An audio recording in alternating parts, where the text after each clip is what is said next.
ওকে ওনাকে নিয়ে ওই মানে আমি পচা আলু বলেছি এবং ঘৃণা লাগে নামটা নিতে।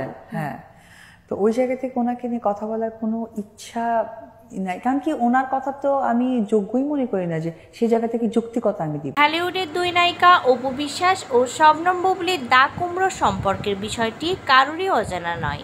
সুপারস্টার শাকিব খানের সঙ্গে তাদের দাম্পত্য সম্পর্কের ইতি টেনেছেন অনেক আগেই।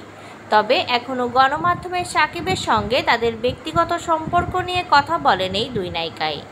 সম্প্রতি এক সাক্ষাৎকারে শবনম বুবলিকে ইঙ্গিত করে নানাবিধ মন্তব্য করেছেন অপু বিশ্বাস। যদিও ওই সাক্ষাৎকারে বুবলির প্রসঙ্গে কথা বলতে একরকম অনিচ্ছা প্রকাশ করেছিলেন অপু। নায়িকার কথায় ঈদের এত সুন্দর মুহূর্তকে অসুন্দর করতে চায় না, আসলে ওনার নামটাই মুখে নিতে ইচ্ছে হয় না, ওকে পচা আলু বলেছি, ঘেন্না লাগে ওর নামটা নিতে। একটা মানুষের স্ট্যাটাস লেভেলটা কেমন সে জানার পরও যখন ধুলা উড়িয়ে ঘোরে তাকে আসলে যোগ্য অযোগ্য বলতেও বিবেকে বাধে।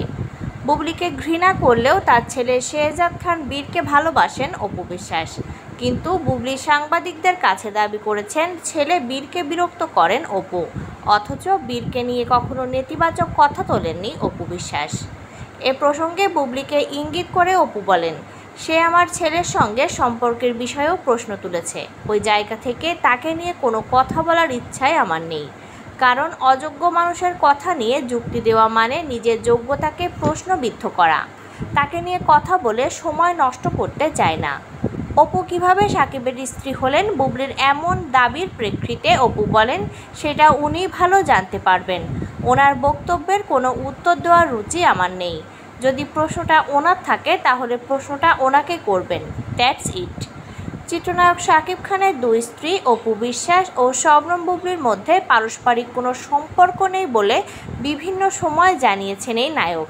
তবে তাদের সন্তান জয় ও বীরের সঙ্গে সুসম্পর্ক রয়েছে। মাঝে মধ্যেই দুই সন্তান বাবা শাকিব খানের সঙ্গে দেখা করে।